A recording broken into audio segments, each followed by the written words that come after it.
तो good morning बच्चों। तो आज हम लोग पढ़ने वाले हैं क्लास 8 का चैप्टर फर्स्ट।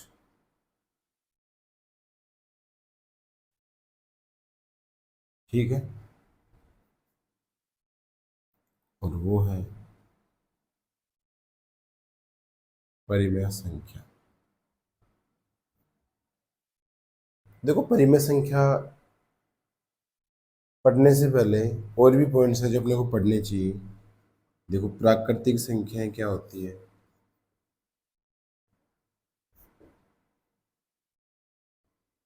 पूर्ण संख्याएं क्या होती है,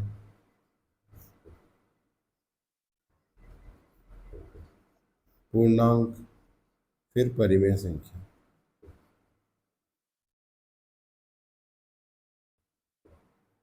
ठीक है, तो इसके साथ साथ में अपन ये भी पॉइंट्स पढ़ेंगे, ये इन चीज़ों को भी समझेंगे। जैसे प्राकृतिक संख्या क्या होती है, पूर्ण संख्या क्या होती है, पूर्णांक क्या होती है, और परिमेय संख्या क्या होती है। ठीक है, तो देखो, प्राकृतिक संख्या क्या होती है, वस्तुओं को गिनने के लिए। ठीक है, वस्तुओं को गिनने के लिए जो भी संख्या काम में आती है उन्हीं को क्या बोलते हैं, प्राकृतिक संख्याएं। और ये कहाँ से स्टार्ट होती है, ये एक से स्टार्ट होती है। जैसे 1 2 3 4 5 और आगे भी इन्फिनिटी तक। ठीक है, एक होती है पूर्ण संख्या। अगर इन्हीं प्राकृतिक संख्याओं में अगर जीरो ऐड कर देते हैं अपन, जैसे 0 1 2 3 4 5 6 और जो भी है आगे डॉट डॉट इन्फिनिटी तक जाती है, तो ऐसी संख्याएं पूर्ण संख्याएं कहलाती है। अब चलते हैं पूर्णांक की तरफ। अगर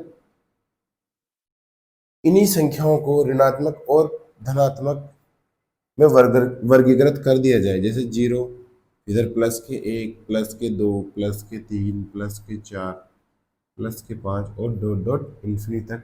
और यही संख्या किस में आनी चाहिए, माइनस में। जैसे माइनस का 1, माइनस के 2, माइनस के 3 और आगे भी संख्या चलती रहेगी। तो ऐसी संख्याओं को क्या बोलते हैं हम, पूर्णांक संख्याएं कहलाती है। अब एक होता है परिमेय संख्या। देखो, परिमेय संख्या का तो बेसिक कंसेप्ट है कि अगर अगर किसी संख्या को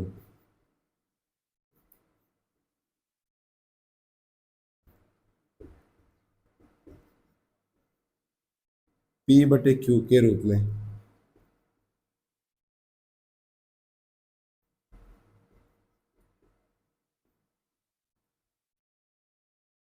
निरूपित करते हैं,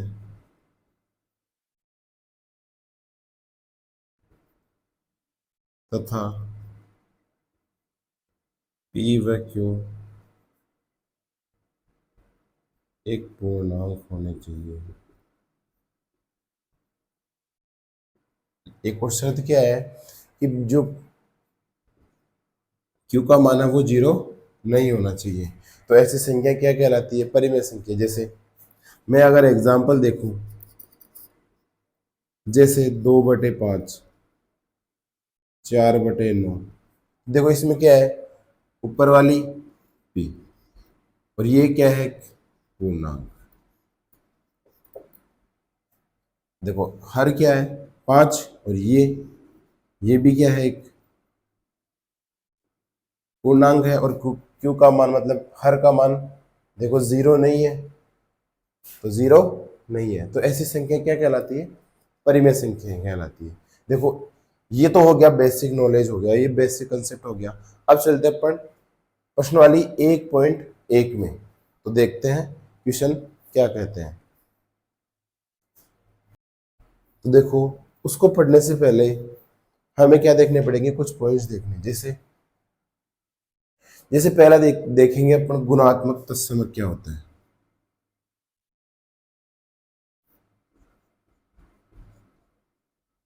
इसके बारे में थोड़ा अपन पढ़ेंगे। एक होता है क्रम विनिमयता।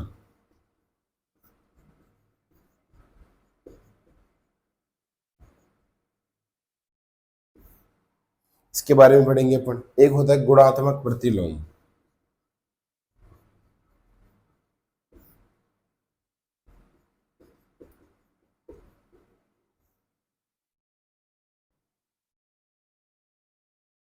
और एक है सहचर्यता का नियम। ठीक है दोस्तों, देखो इनके बारे में भी अपने पता होना चाहिए। देखो गुणात्मक प्रतिलोम या सॉरी गुणात्मक तत्सम क्या होता है, किसी संख्या को एक से गुणा करना, एक से गुणा करने पर वो गुणात्मक तत्समक कहलाता है। जैसे एक क्या है, एक गुणात्मक तत्समक मतलब क्या हुआ, किसी संख्या को एक से गुणा करने पर वही संख्या वापस आंसर आती है, तो उसी को क्या बोलते हैं, गुणात्मक तत्समक कहते हैं। देखो दूसरा है क्रम विनिमयता। देखो नाम में क्या है, क्रमित मतलब उसका जो स्थान होता है उसको विनिमयता मतलब उसको अपन चेंज कर सकते हैं। कैसे, जैसे देखो, जैसे 2/3 को अगर गुणा करूं मैं 4/3 से, या अगर इस 4/3 को मैं इस साइड के लेके आता हूं, अगर जैसे 4/3 को पहले ले आऊं और 2/3 को बाद में ले आऊं, तो देखो आंसर में कोई चेंज आएगा, देखते हैं। 4 को इंटू करना है 2 से, 4 दूनी 8, और 3 को गुणा करना है 3 से, 3 दिया 9। इधर भी देख लेते हैं, 4 को गुणा करेंगे 2 से तो 4 दूनी 8, और 3 को गुणा करेंगे 3 से तो 3 दिया 9। देखो आंसर सेम आ रहे हैं, इसका मतलब क्या है, क्रम विनिमयता मतलब हम किसी भी संख्या को कैसे भी गुणा कर सकते हैं, या तो उसको पहले ले आऊं या उसको बाद में ले आए, उसी को क्या बोलते हैं, क्रम विनिमयता। देखो गुणात्मक प्रतिलोम क्या होता है, देखो नाम ही क्या है, गुणात्मक मतलब गुणा करना है, प्रतिलोम मतलब उल्टी संख्या को, किसी संख्या की विपरीत संख्या को। जैसे मैं बोलूं 5/6 का गुणात्मक प्रतिलोम क्या होता है, उल्टा, 6 को ऊपर लिख दो, 5 को नीचे। अगर इसको गुणा करेंगे, देखो 5 से तो 5 कट गए, 6 से 6, आंसर में क्या है। तो जब भी क्वेश्चन में बोले गुणात्मक प्रतिलोम तो आंसर कितना आना चाहिए, 1 आना चाहिए, तो इसी को क्या बोलते हैं, गुणात्मक प्रतिलोम। अब देख तो अब देखते हैं अपन सहचर्यता का नियम क्या होता है। देखो जैसे 3 संख्या है अपने पास, ए बी और सी, अब तीनों को गुणा करना हमें, तो किन किन तरीके से कर सकते हैं अपन। देखो अगर मैं ए को गुणा करूं बी से, फिर उसके बाद जो आंसर आते हैं उनको सी से गुणा करूं, कर सकता हूं। अगर मैं इसी तरीकों को दूसरे तरीके से करूं गुणा, तो अगर मैं पहले बी और सी को गुणा करता हूं और फिर जो भी आंसर आते हैं उसको ए से गुणा कर सकता हूं, तो अगर ये तरीका और ये तरीका सेम है, आंसर कितने आएंगे, सेम आएंगे। तो इसी को क्या बोलते हैं अपन, सहचर्यता का नियम। ठीक है दोस्तों, अब चलते हैं अपन, पहले तो आप इसका स्क्रीनशॉट ले सकते हो। तो क्वेश्चन नंबर 1 क्या कहता है, आपने वो क्या बताना है, क्वेश्चन क्या है, निम्नलिखित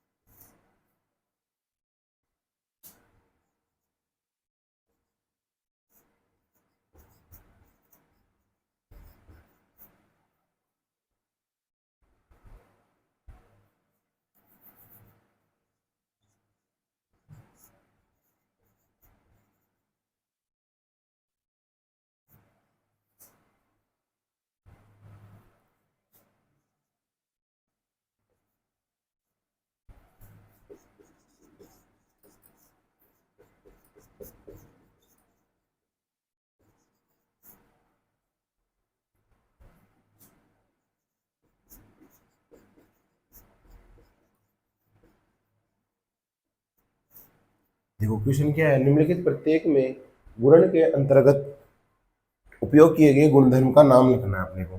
तो जैसे पहला क्वेश्चन है, क्या है, -4/5 को गुणा करना है 1 से, या 1 को गुणा करना है -4/5 से, और ये बोल रहा है बराबर के -4/5। दूसरा है, देखो सेकंड क्वेश्चन क्या कहता है, कि -13/17, -13/17 इंटू -2/7, या अब देखो -2/7 इंटू -13/17। ठीक है, तीसरा क्वेश्चन है -19/29, -19/29 इंटू 29/19 अपने को, अच्छा, बराबर में देखो कैसे। देखो पहले क्वेश्चन में क्या दिख रहा है, -4/5 को गुणा कर रहा है 1 से, और आगे वाले में लेके जा रहा है इस एक को, क्या ले लिया इसने पहले, मतलब 1 इंटू -4/5। तो मेरे को साफ साफ दिख रहा है, मैंने एक का नियम बताया था आपको, वो क्या होता है, देखो इसमें क्या है, ये एक, क्या है ये, गुणात्मक तत्समक है। इसमें कौन सा नियम लग रहा है, गुणात्मक तत्समक का नियम। देखो दूसरा देखते हैं, देखो -13/17 इंटू -2/7 बराबर -2/7 इंटू -13/17। देखो मेरे को दिख रहा है कि ये 2/7 पहले तो कहाँ थे, दूसरे नंबर पे, लेकिन आगे आगे वाली में इक्वेशन में क्या कर दिया इसने, इसको पहले लिख दिया कि -2/7 इंटू -13/17। देखो क्रम का विनिमय हो रहा है, ये पहले सेकंड नंबर पे था और अब किस पे चला गया, ये फर्स्ट नंबर पे। तो मैं बोल सकता हूँ इसमें नियम कौन सा लग रहा है, ये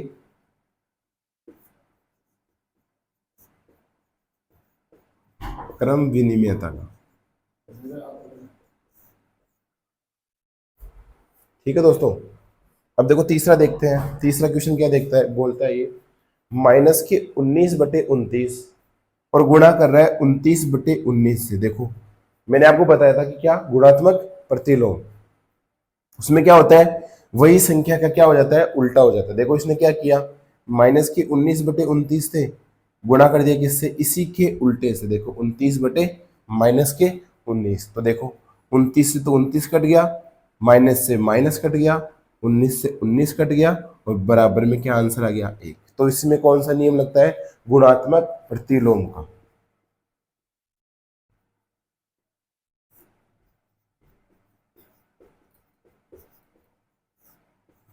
आप इसका स्क्रीनशॉट भी ले लो।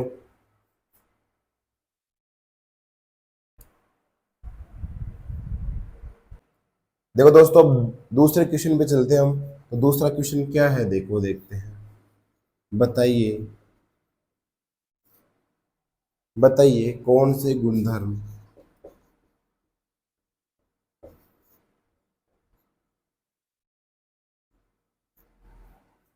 बताइए कौन से गुणधर्म की सहायता से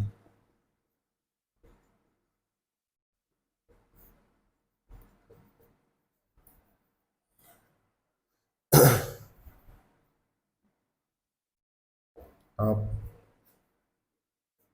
1/3 को गुणा करना है 6 इंटू 4/3 को 1/3 इंटू 6 इंटू 4/3 के रूप में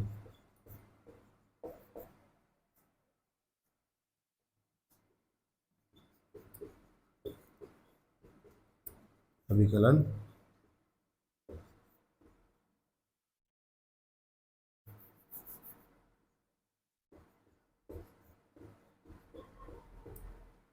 तो देखो बच्चों, इसमें क्या है,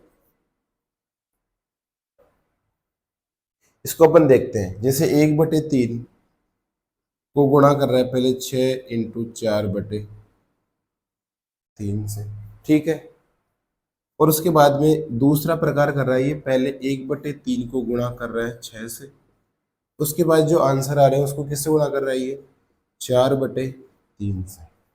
ठीक है, तो देखो अगर इसको सॉल्यूशन करेंगे तो कैसे करेंगे, 6 को गुणा करना है पहले 4 से, तो 6 चौके 24/3 3, और जो भी आंसर आता है उसको 1/3 से गुणा करना है।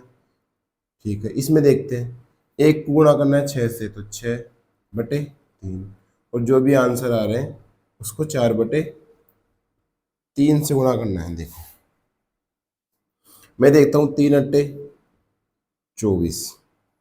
ठीक है दोस्तों, देखो यहाँ पे तो क्या बच गया, 8/3। देखो 3 एकम 3, 3×2 = 6, यहाँ पे भी 2×4, यहाँ पे भी क्या आ रहा है, 8/3। तो मतलब इसमें क्या बोल सकते हैं, यहाँ पे कौन सा नियम लग रहा है, सहचर्यता का नियम लग रहा है। तो मैं क्या लिख सकता हूँ यहाँ पे,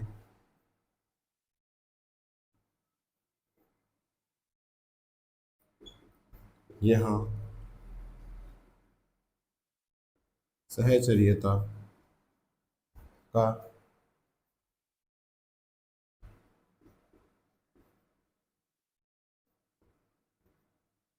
नियम है। क्यों? क्योंकि देखो पहले इस संख्या को इससे गुणा कर रहा है, फिर उसके बाद में जो आंसर आ रहे हैं उसको 1/3 से गुणा कर रहा है, या फिर पहले 1/3 को गुणा कर रहा है 6 से, और जो भी आंसर आ रहे हैं उसको 4/3 से गुणा कर रहा है, बात वही है। तो इसका आंसर क्या हो जाएगा कि यहाँ पे कौन सा नियम लग रहा है, सहचर्यता का नियम। तो देखो बच्चों इसका स्क्रीनशॉट ले लो।